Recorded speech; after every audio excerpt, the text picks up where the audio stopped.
This is CBC News. Good evening, I'm Martina Fitzgerald. This is the world this weekend. Tonight, an unexpected visitor. Turning this from a sleepy summit into potentially a very significant one. A meeting on the sidelines with Iran ruffles feathers at the table at the G7 summit. Also tonight, Bernier's billboards. Yeah, it's a third-party ad, and our position on immigration is very clear. Advertisements for the People's Party do not sit well with all people. And moms, the world over, know best. We know that when these messages are spread in mom groups or at the park, that they can actually be extremely influential. From Congo to Canada, the power of word of mouth when it comes to vaccinations. That's later. First, he wasn't on the original guest list, but Iran's foreign minister accepted a last-minute invitation to Biarritz, France, the site of the G7 summit. He was there to discuss the escalating tensions between his country and the West, especially the U.S. But the discussion was limited. Murray Brewster reports. It appears to be more than just a coincidence. French President Emmanuel Macron's invitation to Iran's foreign minister is a high-stakes gamble at a dangerous time. On his arrival in Biarritz, Mohamed Zarif went straight to a meeting with France's foreign minister, and it was made clear that he would not be negotiating with the Americans. Le G7 est un club informel. Emmanuel Macron said leaders agreed during a dinner Saturday night that France could serve as a messenger to Iran. He reminded reporters the G7 is an informal club and that there is no formal G7 mandate in this area. French officials told reporters that France does not intend to be a mediator, but does want to help ease tensions, and that appears to suit U.S. President Donald Trump just fine. There are reports that the Iranian foreign minister is coming to Biarritz. Can you confirm that? Is he trying to meet with? No comment. There have been other signs that the dangerous escalation in the Strait of Hormuz may be at a turning point. An Iranian tanker seized off Gibraltar has been released, and there are signs the Iranians are ready to release a British tanker seized in retaliation.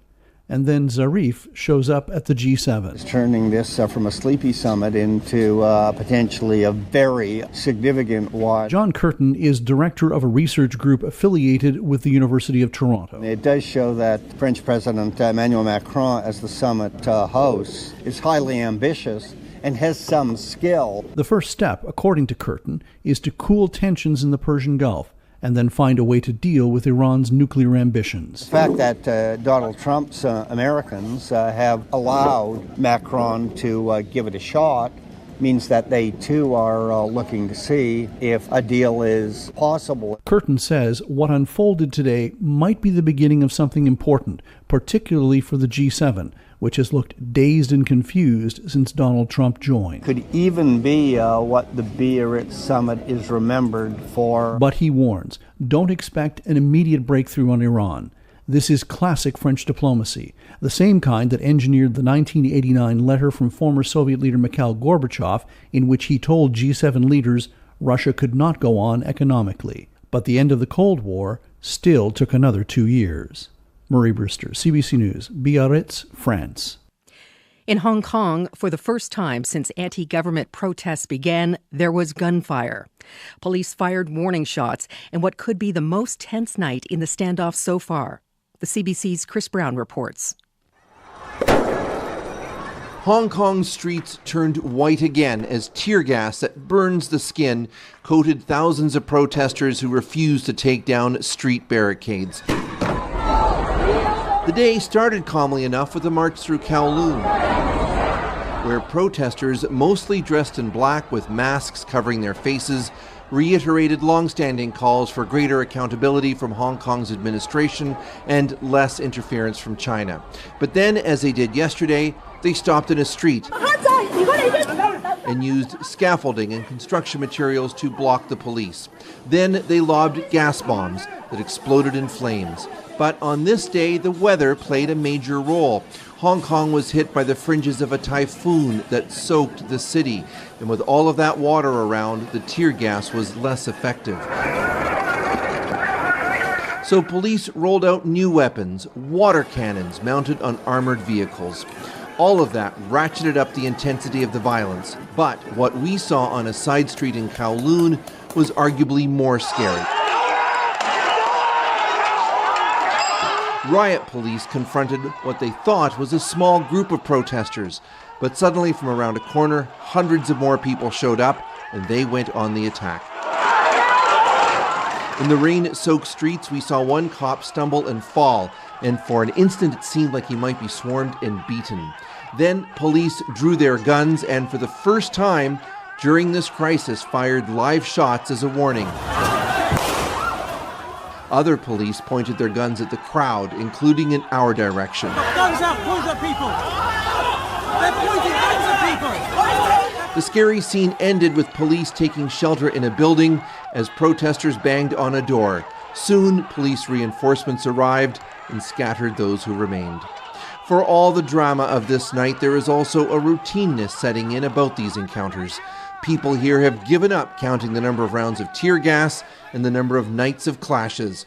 Authorities have tried shutting down the metro stations so people can't get to the protests, and Chinese regulators have pressured Hong Kong companies to ensure employees stay away, but none of that appears to be working. Sunday night's confrontations were arguably among the worst since Hong Kong's anti-government demonstrations began.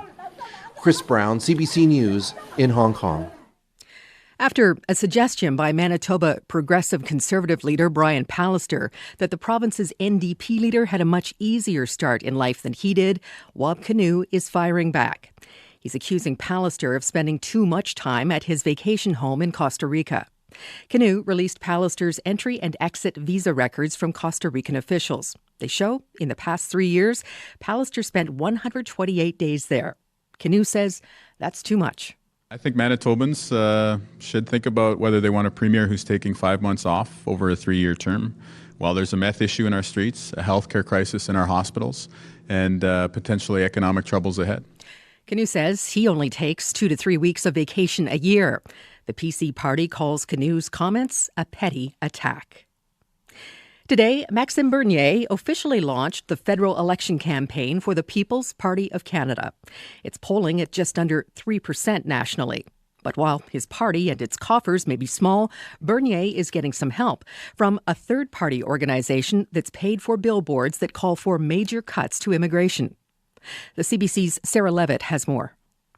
The billboards have popped up along highways across Canada. A photo of Maxime Bernier and the message, "Say no to mass immigration, vote People's Party." Launching his campaign from his Quebec riding today, Maxime Bernier defended the billboards. We want fewer immigrants, a maximum of 150,000 a year. And, we're not for mass immigration. The billboards were put up by third-party True North Strong and Free Advertising Corporation. Bernier himself tweeted that his party has no connection to the group. Elections Canada records show Frank Smink registered True North on August 16th. Smink is the president of KWG Resources, a mining exploration company. Dig a bit deeper, though, and interim financial returns showed True North received $60,000 from another company, Bassett and Walker International Incorporated. None of those groups responded to requests for an interview.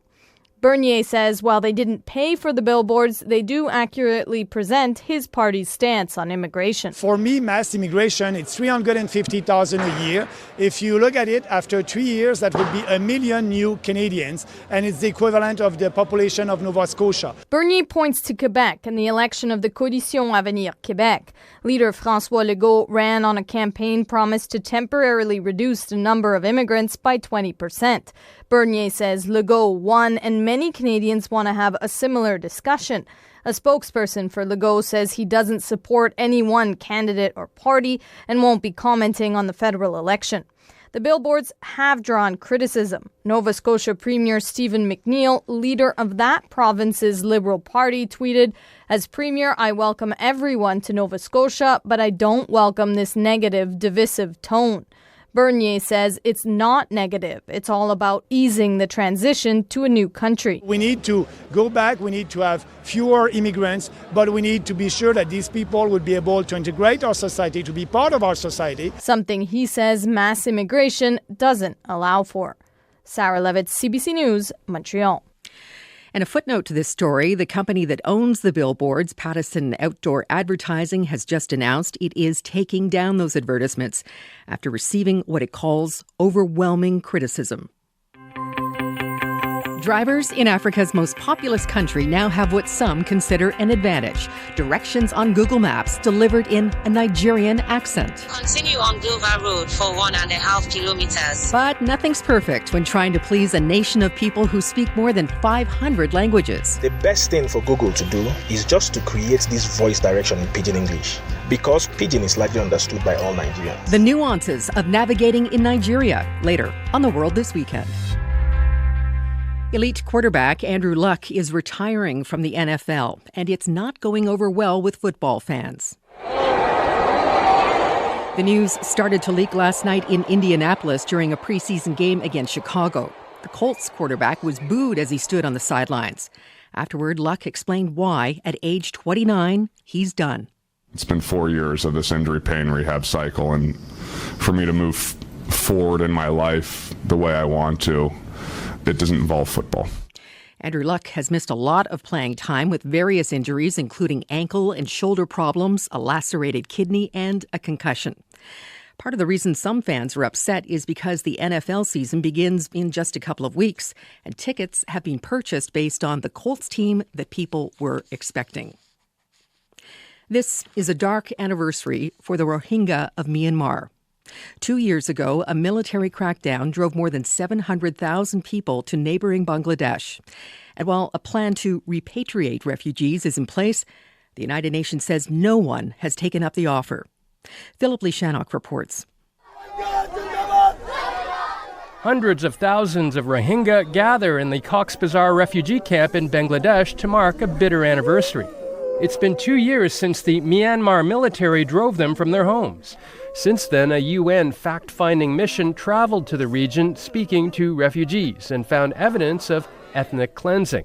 Radhika Kumaraswamy of the UN says troops used sexual violence against women and girls. And that's why in the report we say that it might even be an inference of genocide can be taken because of the nature and brutality that took place. Did you know that the largest refugee camp in the world is in Bangladesh today? In Toronto, a small group holds a rally at City Hall. Oh, I saw a horrible condition, like people walking like zombies. Activist Zakaya Suleiman traveled to the refugee camps to see for herself. So they don't have any rights, they don't have citizenship, they cannot work.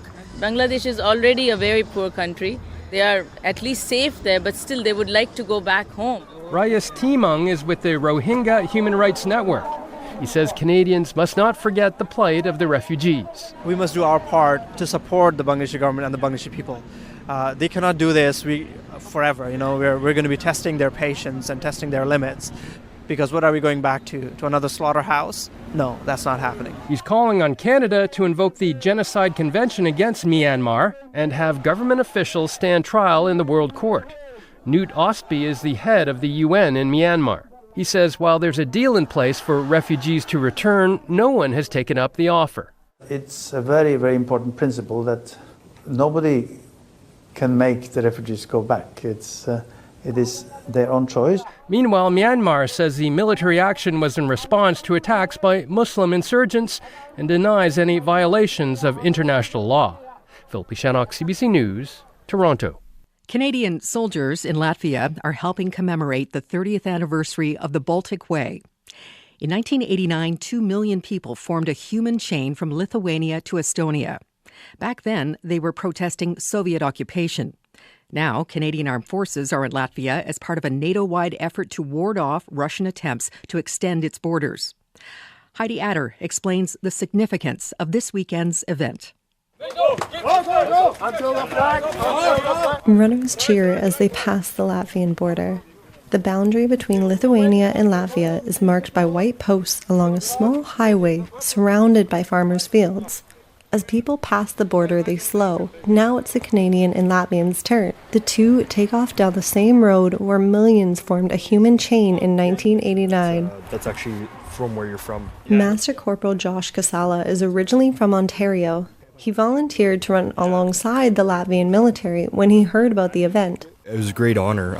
I also had a good chance to talk to Christob on our run about things and issues in Latvia, and it was a bit of a shock. It was pretty overwhelming. I kind of put myself in his shoes as well. The total run spans from the southern edge of Lithuania to the northern edge of Estonia. Geninius Kindris, was there 30 years ago and ran along the route today. The first time from so much countries, soldiers from Norway, Holland, Deutschland. So we'll run this Baltic Way as a symbol that we remember the day when we get back the independence of Latvia, Estonia and Lithuania. Latvia's Second Lieutenant Jurgis Baumanis says seeing a Canadian and a Latvian military officer kick off their country's section was inspirational. In Latvia's capital city of Riga, crowds are taking in the Freedom Monument.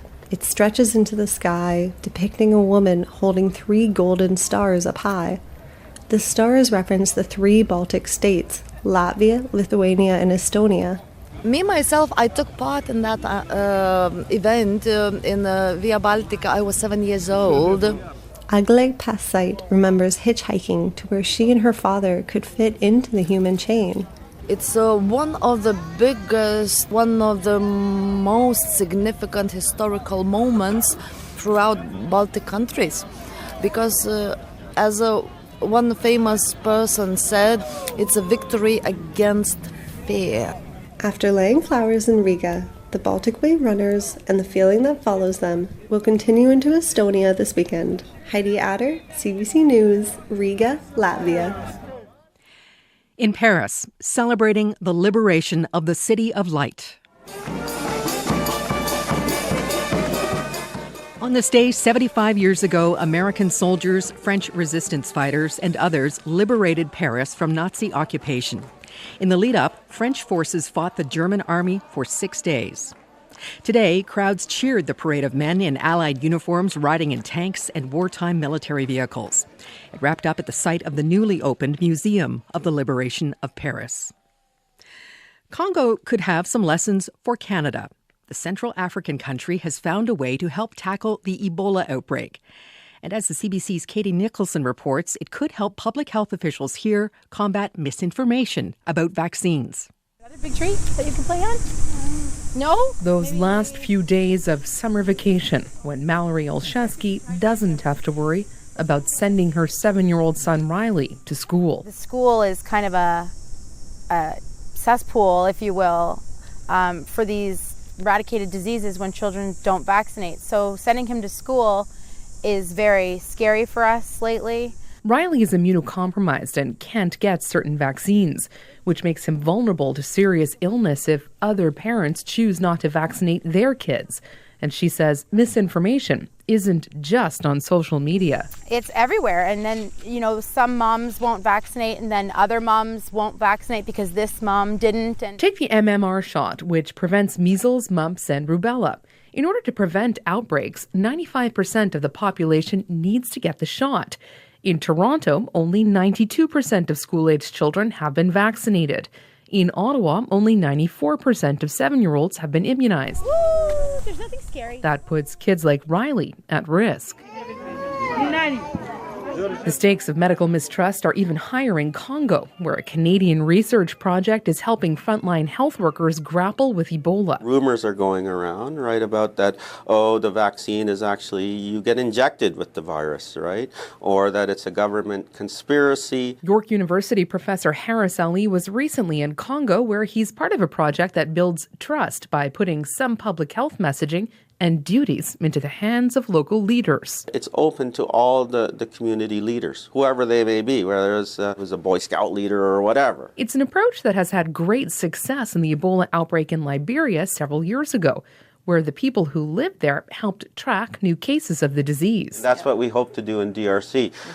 By first identifying the community needs, some of the things they need is a machine for food processing, cassava, so we can contribute that as a donation to help engender trust or to build a water well. So to do something like that is not only a humanitarian gesture, but from a sort of instrumental perspective, it helps to establish trust. That trust encourages people living in those communities to work with health workers and help them track and report new cases in the outbreak at the ground level.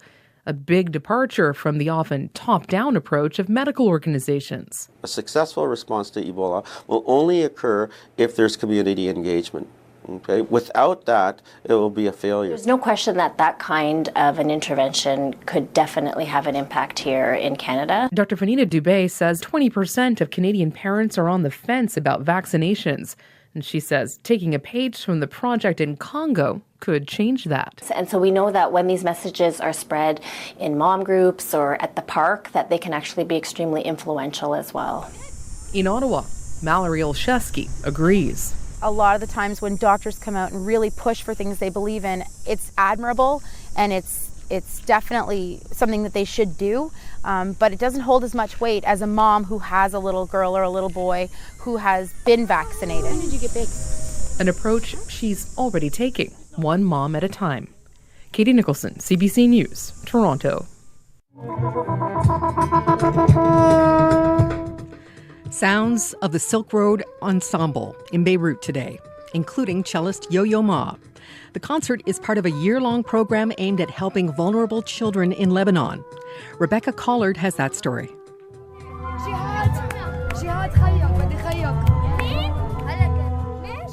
The last years in Lebanon have been tough for brothers Judy and Jihad Hassan.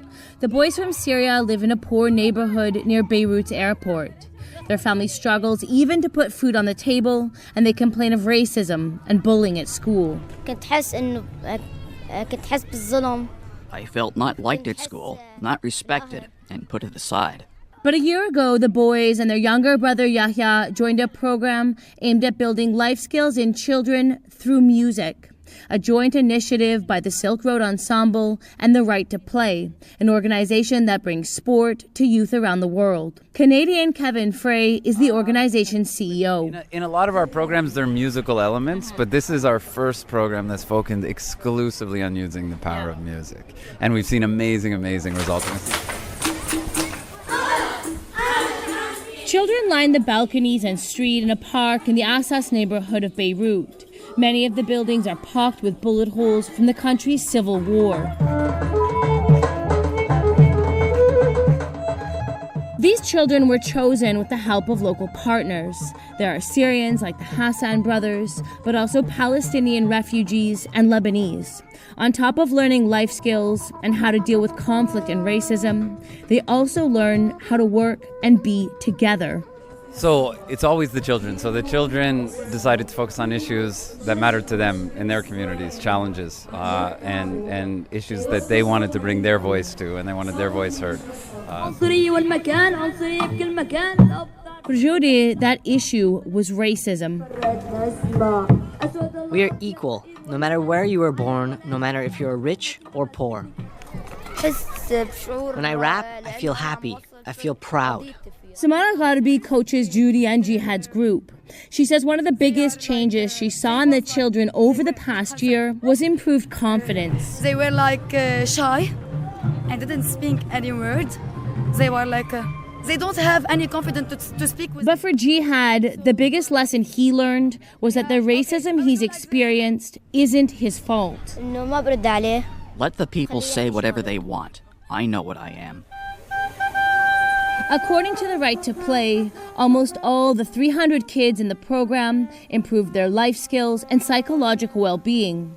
But most still have real challenges ahead: poverty, displacement, and the risk of yet more conflict. Rebecca Collard, CBC News, Beirut. Barack Obama has requested an item from Aretha Franklin's estate.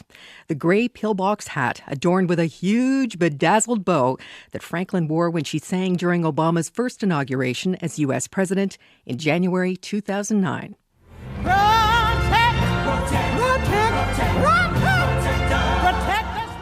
The hat's designer says Franklin herself wanted the hat to go to the Barack Obama Presidential Library once it's built in Chicago. This is The World This Weekend on CBC Radio 1. Listen anytime at cbc.ca/World This Weekend. Tweet us and follow us at CBCTWTW. I'm at CBC Martina.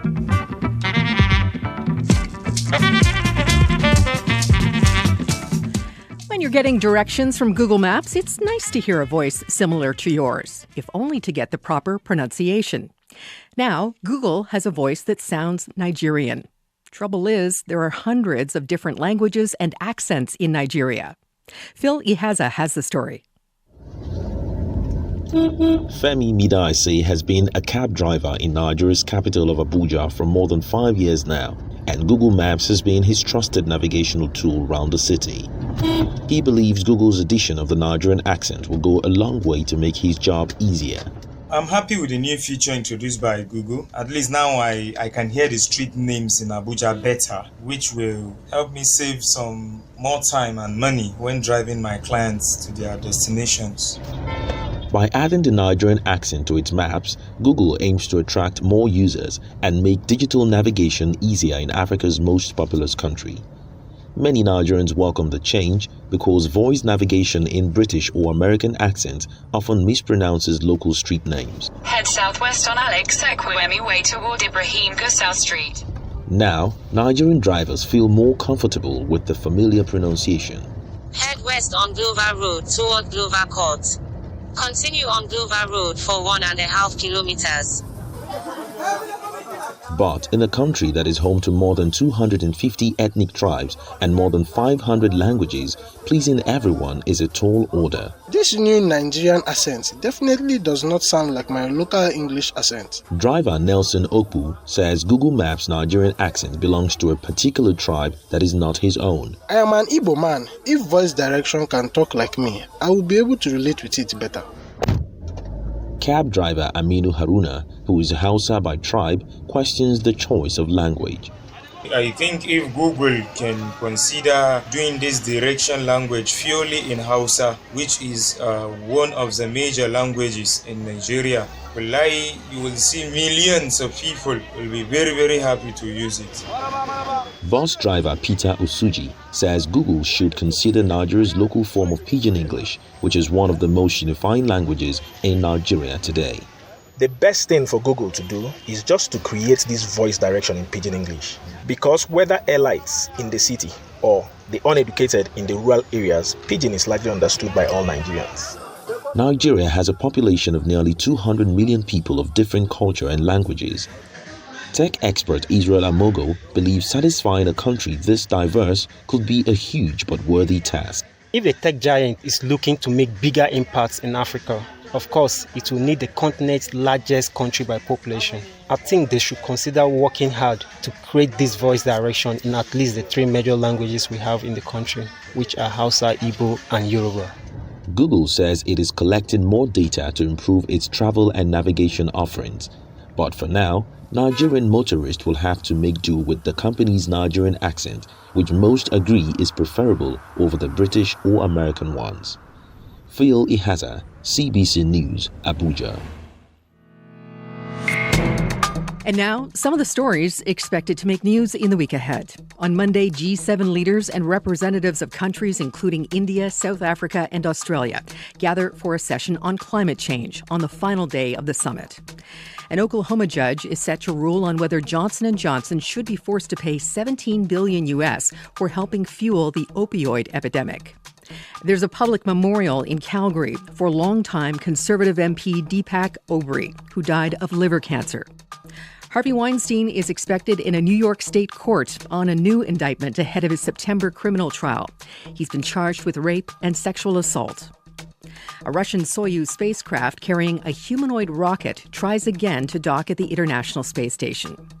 And it's the first day of the U.S. Open in New York City. Tuesday, UK Labour opposition leader Jeremy Corbyn invites lawmakers to discuss how to stop a no-deal Brexit. And Princess Takamoto of Japan visits Prince Edward Island for the 90th anniversary of diplomatic relations between Japan and Canada. On Wednesday, the Venice International Film Festival opens. The Convention on International Trade in Endangered Species ends its 12-day meeting with new regulations expected to protect elephants, giraffes, sharks, and other species. On Friday, in Hong Kong, the Civil Human Rights Front plans a march on the 5th anniversary of China's decision to limit proposed voting reforms in Hong Kong. For those stories and all the other news of the day, stay tuned to CBC.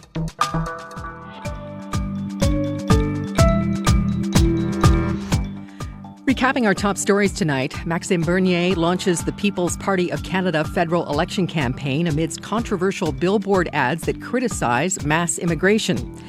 Billboard company Pattison Outdoor Advertising says because of overwhelming criticism, those ads will come down tomorrow. For the first time, Hong Kong police fire a gun and use water cannon in escalating violence with anti-government protesters. And Iran drops in at the G7 meeting in France. You've been listening to The World This Weekend. I'm Martina Fitzgerald. Good night.